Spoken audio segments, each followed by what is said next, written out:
clarification about the issue of the textbooks. Apparently, the shop says, or whatever, Van Skyke says that the textbook is apparently out of print. Now, that's impossible because I got a copy 2 weeks ago. So, how is it out of print? I don't know how. So, I'm going to follow up with the distributor and find out what's going on there. Has anybody had any luck in buying a physical copy of the textbook at this stage? Alright, okay, good. I'll follow up and see what's going on so we can hopefully expedite the problem. Right, yesterday we started with the introduction of the lectures in the textbook itself, of chapter 1, and we started talking about storage. Now, I'm going to physically show you a number of things today that may just visually show you what we are talking about.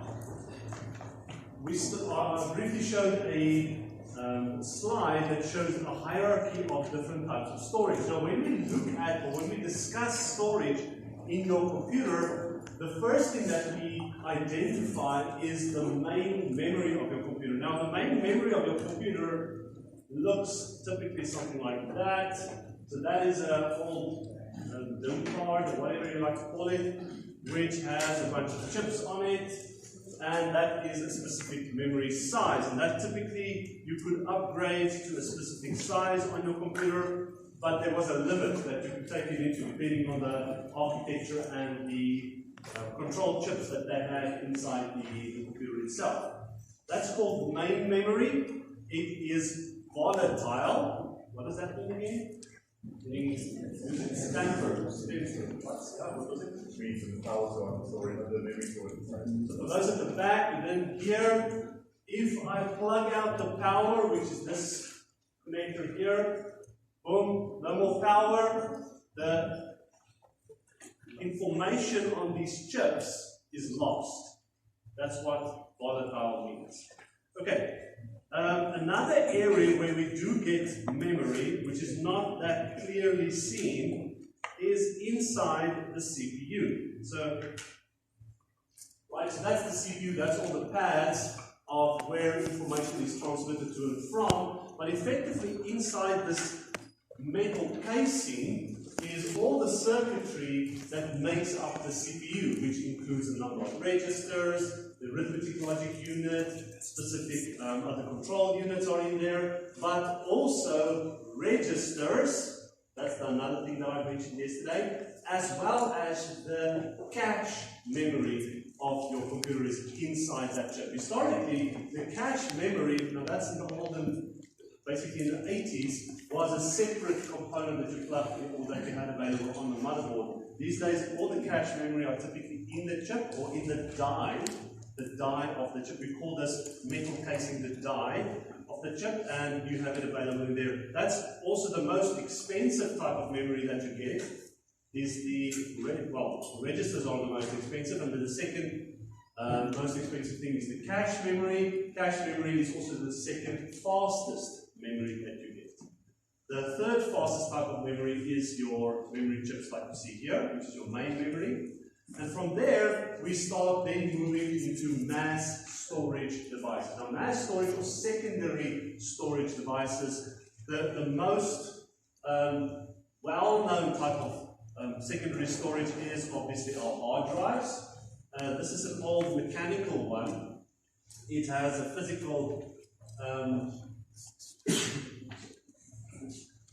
spindles that, or platters that physically spins, rotates. There's more than one in here. I'm not sure if you can quite see it there. There's more than one in there, and you can read and write on both of the surfaces of a mechanical hard drive like this. This thing that you see here on top, this is the read-write head. It moves from the inside to the outside of the disk platter, and this read-write head, there's also multiples of them. You can't really see it very nicely here, but there's actually a number of them stacked on top of each other that moves in the same direction. Reading on the top of the platter, and another one reading at the bottom of the platter, and then there's another head at the top of the platter below it, and then there's another head below on that. So there's 4 read and write heads on these things, and they move in and out. Your typical mechanical hard drive like this works with what they call tracks. Now a track is exactly the same as what you can visualize as on an athletic track, meaning you've got an inside track, which is the area closest. So the read-write head there is the closest to the middle, is the shortest of the tracks, and then on the outside is the longest of the tracks. These tracks are then cut up like a pizza into what they call sectors, and the disk controller can then read and write data per sector. So you can send that instruction from the computer to say, go and store blah blah blah in sector so and so and so, and the disk controller will tell the system that that sector is available on disk platter surface 1, and it is on track number there, and then it will wait until the disk rotates until it gets to that specific sector, and then it will read and write from there. That's why it's also random access memory inside this platter like this. You don't have to read from the start until the end. The bad thing about these mechanical disks are twofold. We have to, physically there's moving parts in here. Now as soon as things move, you are dependent on the physics of how fast these things can spin and how fast these read and write heads can move. There's a physical limitation of the speed it can move from the outside track to the inside track. There's also a physical limitation of how fast you can spin these things, and that is why your hard drive, as an extension of the memory, this type of hard drive, is probably the component that slows your computer down the most. It is the thing that is the bottleneck of your computer. If you can replace this with faster technology, then you are addressing at least this one type of bottleneck. You will never get rid of a bottleneck. There's always something that is the slowest in your chain of things, but this is definitely one of the most slowest things that we had. CPUs got faster, memory got faster, hard drives, these ones didn't get much faster. Yes, you had, these ones typically spin at around 5,200 revolutions per minute. Some of the server hard drives can go up to 10,000 revolutions per minute, but it is still in order slower than, for instance, your memory that you can have on a chip. Okay. So that's mechanical hard drives. The later type of technology that we have available for our computers are solid-state disks. Now, a solid-state disk is effectively a memory chip, like so, but it can be packaged in a casing that looks like a hard drive, so that you can easily slot it in the same slots that you used to have it in. But effectively, it's just a bunch of chips that is non-volatile. Non-volatile meaning, doesn't matter if the power goes off, the memory or the data that you stored on them will stay there. The bad thing about solid-state disks is that they have a limited lifespan. You can only read and write to specific cells. There's a maximum amount of read and writes that you can have per cell. So normally what will happen is your disk controller that manages your SSDs will ensure that it spreads the reads and writes equally across all the cells inside your SSD, so that it doesn't potentially overload or overuse one specific cell and another cell you've never ever used. So that's some of the things that an SSD will try and do. Also, another thing that you typically had with mechanical hard disks, this is getting off a little bit off the point, is that on a mechanical hard drive you had operations called defragmentation, which physically took some of the data and started moving them closer together. For instance, one of the problems that we had is if we are reading a file on one of these things, that file can be fragmented. That basically means some of the data of the file can be on the outside of the platter, as an example, and some of the data of the file can be on the inside of the platter. Now, what defragmentation does is it takes all of those chunks of the file and puts them close together on your hard drive. It is actually ideal not to put them on the same surface, but actually spreads them across what we call, there's another terminology, the same cylinder. So what is a cylinder? A cylinder is the same tracks spread across your different platters. So think of it as an athletics tracks, one on top of the other. If you store stuff on the outside track, then you can store other things at the same time on the outside track on the other platters as well, without you having to move this thing around, the read-write head. Okay, so that's typically what defragmentation did. For solid-state disks, there's no need for defragmentation because it's pure random access memory. You can, even if some of the file data is stored on cell number 55 and some of them is stored in cell number 2011, doesn't matter. Reading and writing to all the cells in your SSD is exactly the same speed. So that's why you never enable fragmentation or defragmentation if you have a solid-state disk. Typically Windows 10 and Windows 11, when it detects you've got an SSD, automatically disables your defragmentation process. Anyway, so this was that thing. The memory there was very fast. This was slightly faster.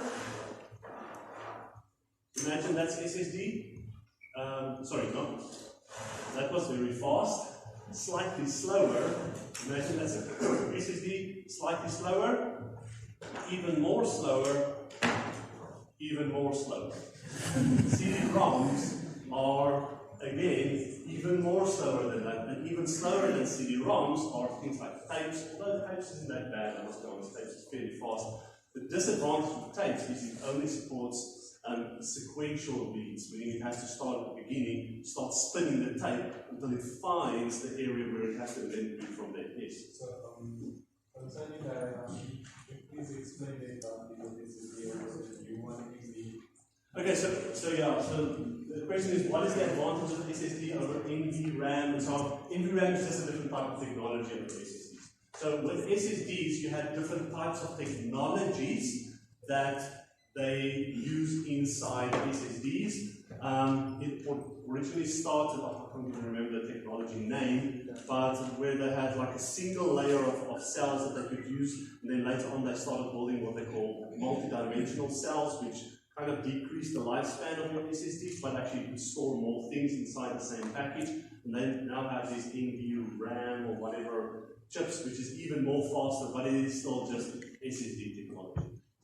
Solid-state disk technology. Well, different technology, but it's all in the same category of solid-state. It also uses a different interface. These things still interface using serial 88, which is that little connector there, and these little yellow connectors there, where NVRAM actually plugs into, so it's got a lot more parallel lines that I believe you can actually work with. I think that's as far as my understanding of the situation goes. Okay, so that's kind of hierarchy and the different, let's call it storage components that you will find in your computer. So let me resume the lecture slides that we started yesterday. Let's see if I started that. Let's see if it's working. It is. Cool. So what this slide tries to describe is that your storage structure inside your computer, the slide mentions that there are different terminology for them. Firstly, we start with main memory. Your main memory is the only large storage media that the CPU can access directly. That's also something which you have to realize. You can have the fastest SSD type of technology in your computer. Your CPU will never interface directly with SSD. It will first go to your main memory ports. Okay. In fact, it kind of goes registered as cache, then memory. But we'll get to that a bit later. It is typically, as I've mentioned, volatile, meaning plug out the power, boom, gone. Secondary storage, this is where we start getting to long-term storage, where you store things, where you want to store data or have files available. Even if the electricity goes off, you still want to have it available. And that's secondary storage, that's non-volatile. Talk about hard disks. It's rigid metal or glass plates. I've never seen glass ones though. Maybe that's older ones. But it's possible. Textbook mentions it and probably were available at some point. Disk controllers, that is the chip that's inside the computer. I'm just going to quickly show. Someone's phoning me. Sorry, can't answer now. I'll quickly show this again. So the storage controllers typically on this motherboard it actually had two storage controllers. It had a north chip, and I think it's that one, and the south chip, which I think it was this one, or the other way around. Doesn't really matter. But one of them handled the fast interfaces, and I think it's this guy. He's handled the interfacing with the PCI Express slots that we had here, and the south controller, which was this guy, handled the slower interfaces, which was the serial PCA controllers that we had here, old IDE controllers that you see there, USB control of USB devices, which I think, let's see where, there it is, there's the USBs. So that handled all of those devices. So the actual disk controller on this motherboard was, I think it was this specific chip here. The functionality of the disk controller was embedded in that controller. It also handled the controlling of other devices. So as technology progressed and evolved, they started putting many of these controller functionality into a single chip instead of having, like, let's say, a chip for just the disk controller, or a chip for just the graphics card, and so on and so on. These days, it's typically more combined into one single chip, like you see here on the motherboard. Okay, and they do talk a little bit more about solid-state disks. There's various technologies becoming anything more popular. And another thing which I like about SSDs, obviously, is that it's a lot battery-friendly, more battery-friendly than the mechanical disk. Because the mechanical disks have to have a motor that spins, it actually uses up more electricity. So that's why a lot of the laptops and so on doesn't come with CD-ROMs anymore, because it's also a power-hungry piece of device. Plus, no one uses it anymore. So that's another reason. They actually save a lot of electricity by moving to SSD. So if you can afford an SSD and you still have an older machine, you can potentially extend the life of your machine by at least another 2 or 3 years by just upgrading your hard drive to an SSD. It's definitely, think about it, it's worth it. And the price isn't that bad these days for a decent size one. Approximately, I would say R1,000 for a 500 gig one. Now and again, you get cheaper if it's more expensive.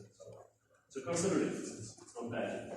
Right, so we can typically, when we look at these storage systems, we can group them according to a hierarchy. And the hierarchy functionality we can base around speed, the cost, and its volatility. Caching is a general term. Okay, so that's important. You get cache memory, but you get the idea or the principle of caching, which is important that we are discussing in this chapter. Caching is where we copy information into faster storage systems. For instance, main memory can be viewed as a cache for secondary storage. It's a lot faster reading a file from main memory than it is reading a file from the hard disk. Okay, so consider this. In this classroom, if I'm standing here in front and I'm currently working on something and I need to quickly read something from that lady's notes, it's quicker for me to walk here, take her notes, read it, than going all the way to the library and finding the student there with the same copy of the notes. That is kind of the distance in your computer's brain then it has to travel to go fetch things from these different types of memory. Your main memory is in order much faster or closer, not really closer, much faster than your than for instance the hard drive, which is for instance at the library. And we can even extrapolate that to explain many of the other types of memory as well. One component which is just quickly mentioned here is this thing called a device driver. Now many students get confused with this term.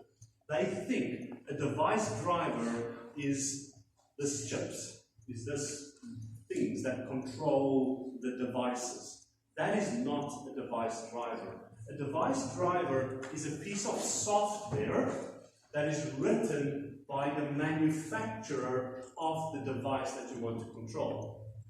Because the manufacturer that manufactured, let's say, this hard drive, understands exactly how the controller for this hard drive works, so that it can move the read write head, so that it can spin the spindles, etc., etc. It knows the exact specifications.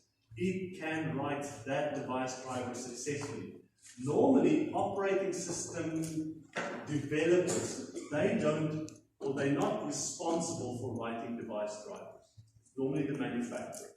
And then, so the device driver is a piece of software, and you typically need one for each type of controller in your computer. There's a device driver for hard disks, in fact, for different types of hard disks. Serial SSD, SCSI, USB, NVRAMs, or whatever you like to call it. They all have their own specific device driver. Okay, and then even if you've got different types of other peripherals, like I think the most well-known type of peripheral that is not physically, well, you can probably see it here because this one has a VGA controller, but if you're a gamer, then the typical onboard VGA controller is not a very good one. You typically want to buy a thing that's probably as big as this motherboard and costs probably more than this motherboard, because that is the thing that makes the games look and work very well. But that motherboard or that VGA controller or screen controller, the one from NVIDIA for instance, and the one from ATI, is totally two different manufacturers with totally two different device drivers. Each of them work different, that's why they need separate device drivers. So the device driver software itself, they provide an interface. Typically they run inside the kernel of the operating system, and it interfaces with the controller itself. So here's the diagram again of the different types of storage. Again at the top, as mentioned, we have our registers. The most expensive because there's only a few of them and it's physically takes up quite a bit of space on the CPU.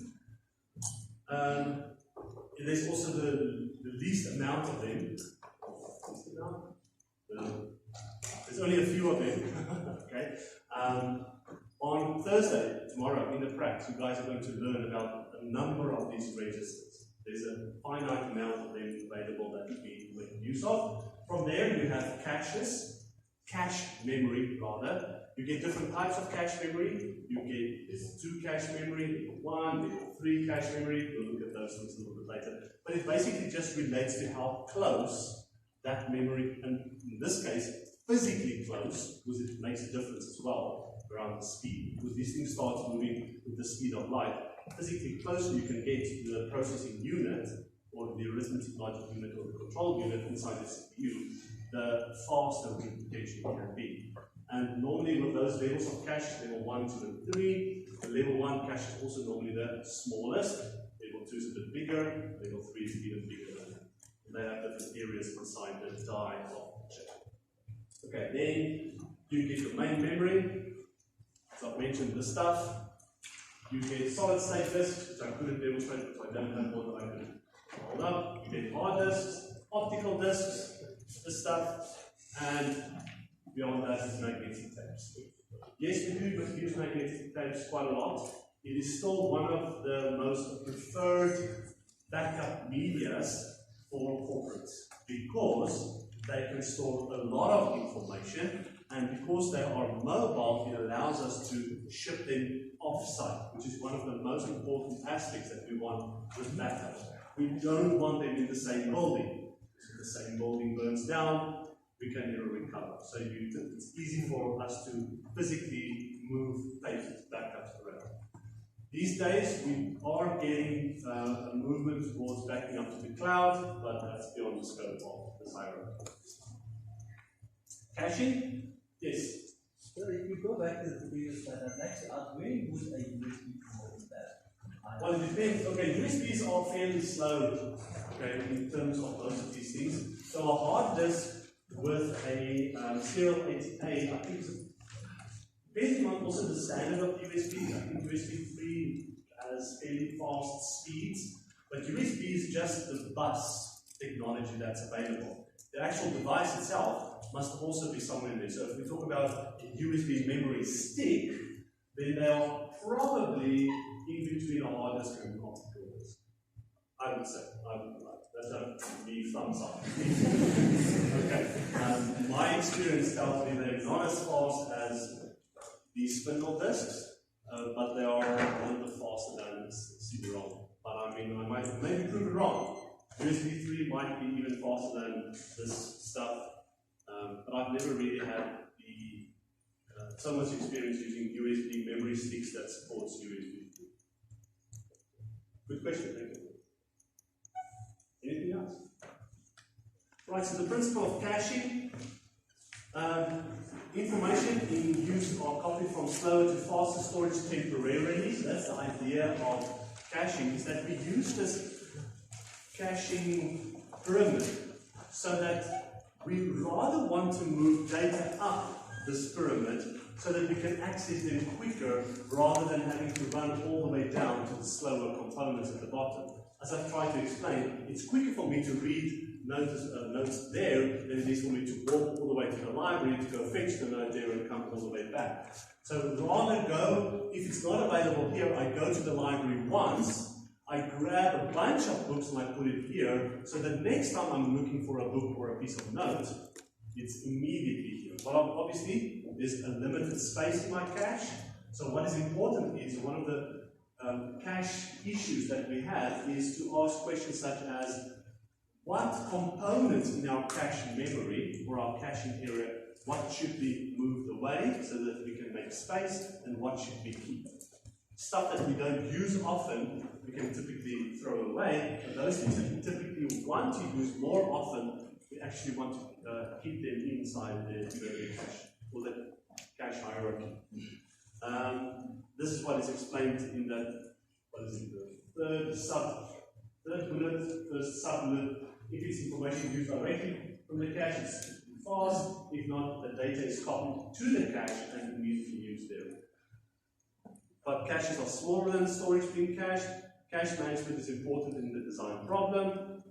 Cache size and replacement policies is what actually decides what must be removed and what should stay. That's what we call a policy. Alright, so this brings us just to this aspect which is called direct memory access structures.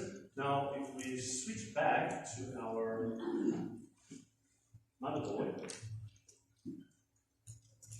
so as I've mentioned, when we have our CPU, so here's the disk,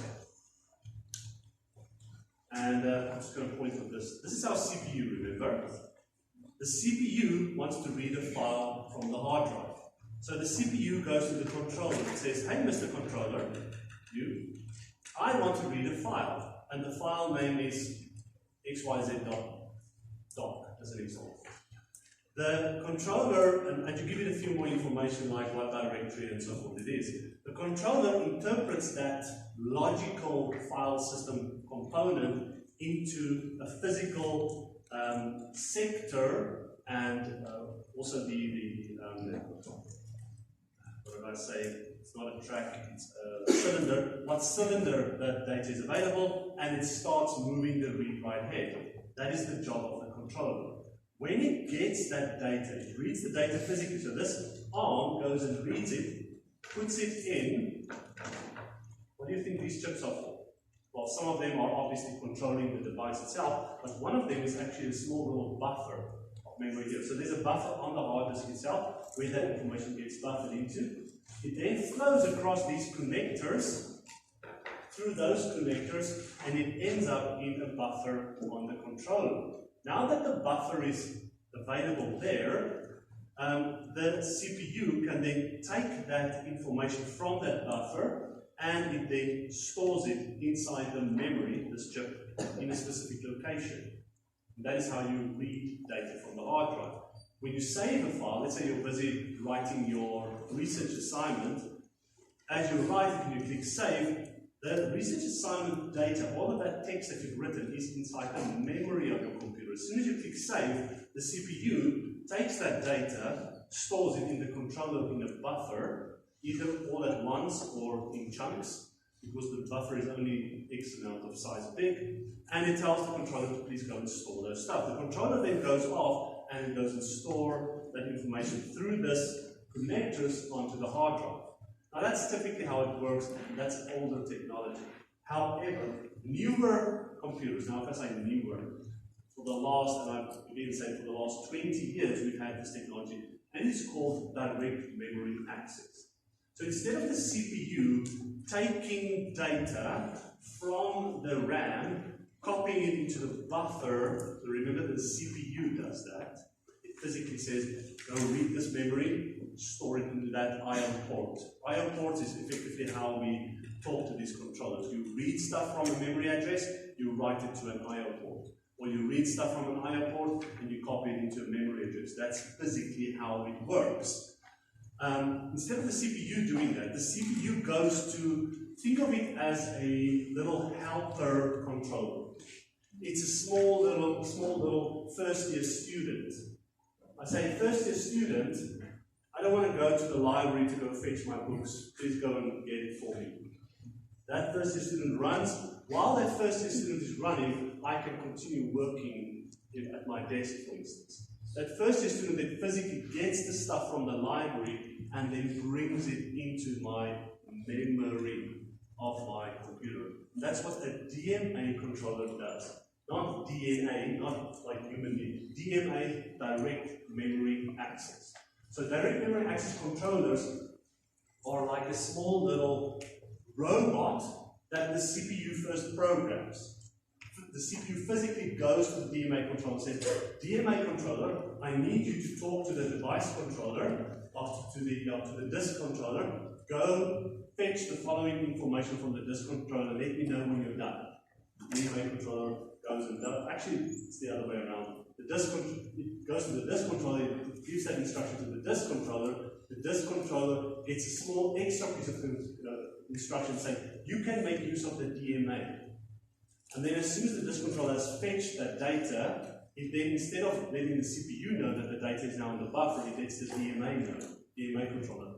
Stuff is now in my buffer, DMA controller then takes that information and stores it in the RAM. The DMA controller now also knows about the other data, because normally when my file is maybe very big, maybe it's a 1 gigabyte file, so it has to go read it in small little chunks. First chunk, store it in the buffer, DMA controller takes it, stores it in the memory. Takes the next chunk in the buffer, into the RAM. Next buffer, and so on and so on and so on. And that's what DMA does, direct memory access. CPU is only involved in the beginning and at the end once it's done. So it doesn't have to be involved in getting all of those small little chunks from the memory of the computer. And then once it's done, the device controller will raise an interrupt. Remember we talked about interrupts yesterday, saying, hey, I'm now done. And the CPU says, oh, thank you. I can now continue working. So for instance, let's say you click on the save button.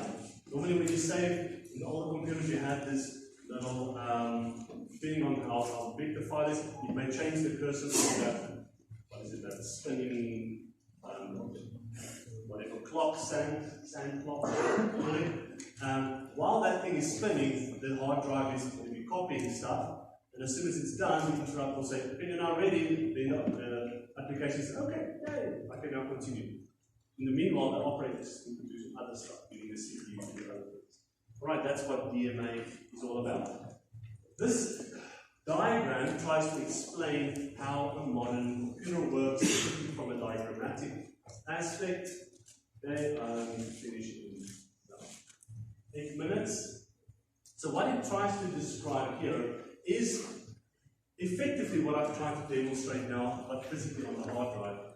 So what we have here in the middle is the CPU, or CPUs. That's why it says CPU by N. There may be one or many of these central processing units. Each CPU has at least some cache memory.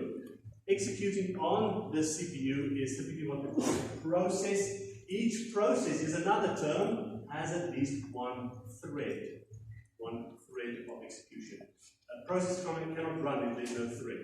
A thread is actually here comes the car analogy, it's the engine that makes the process works. Alright, the process running on the CPU may need to get instructions, or the CPU may need to get instructions so that the process can run. It will fetch these instructions from the memory through what we call our instruction execution cycle. So there's physically a cycle, and we'll learn about that a little bit later, where it goes and fetches something, and then in another clock cycle it then decodes it and then executes it. So it doesn't take just one clock cycle to execute one instruction. It sometimes takes multiple clock cycles to execute one instruction. So we'll talk about that's actually a waste of a lot of time, and how they manage to get that working better. Right, so that's the instruction execute cycle. It is also possible for the CPU to modify data, and tomorrow in your prac, you are going to update some global variables in your program that you're going to write. Global variable is just a location somewhere in your memory that you're going to modify. So you're going to do some stuff with data, you're going to multiply or divide things, you're going to get a result, and you're going to write that back to somewhere in the memory of the computer. Your CPU can also interface with a number of devices over a thing which we call a bus. Now, at a later stage, you guys can have a look at the bottom side and even the top side on this motherboard. There's these lines that you see here. And these lines are what we call the bus of the computer. It's effectively the things that connects the one point to the other. Any data that you transfer from one point, one device to another device on the motherboard has to flow over the bus. But anyway, your CPU goes and this does a request to a specific device. That device goes through the device controller. The device controller interfaces with the device, and the device either fetches data or reads data. That's what's described here. And once it's finished with its job, it raises an interrupt, and the CPU gets interrupted with whatever it was doing, so that it can handle that specific interrupt. If there's file data available, the CPU must be made aware of it. If the save operation is complete, it must be made aware of it. If there's new data to be presented on the screen, it must be made aware of it, and so forth. So if there's new network data coming in, it must be made aware of it.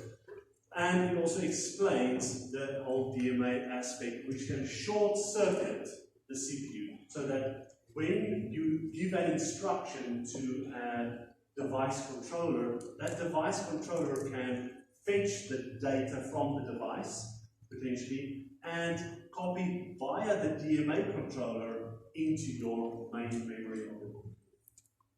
That's what this diagram tries to describe, which is basically described in the next few slides as well. Well, not so much, but it tries to discuss other things. Alright, so most computer systems architecture have at least one CPU. In fact, I would argue, well, I wouldn't say most, I would argue that most personal computers have at least two CPUs in your device. Even though there's physically only one thing, so this computer of mine had only one chip. But on this chip, there was 2 cores, or there is 2 cores, they're still there, probably doesn't work, but they're physically there. 2 cores means it's 2 CPUs, even though it's just one actual thing that you see here. And that makes it so that most of the personal computers we use today are what we call multi-processors. Why do you want them? It allows you to create what they call parallelism, and you can do things on the multiple CPUs at the same time, called parallel systems or tightly coupled systems. What is the advantages of having multiple CPUs? Well, they increase throughput. You're not just using one CPU now, you can split the load between them. You get these economies of scale. It's physically cheaper to build things that's multiple CPUs than expanding one current CPU, trying to make the existing one faster and better and so on, rather add more CPUs. Sometimes it's a bit cheaper to do that.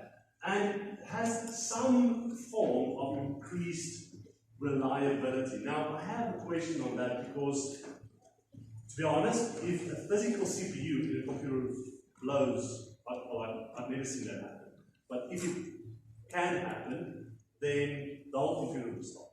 Okay, there's just no way that it will keep on running.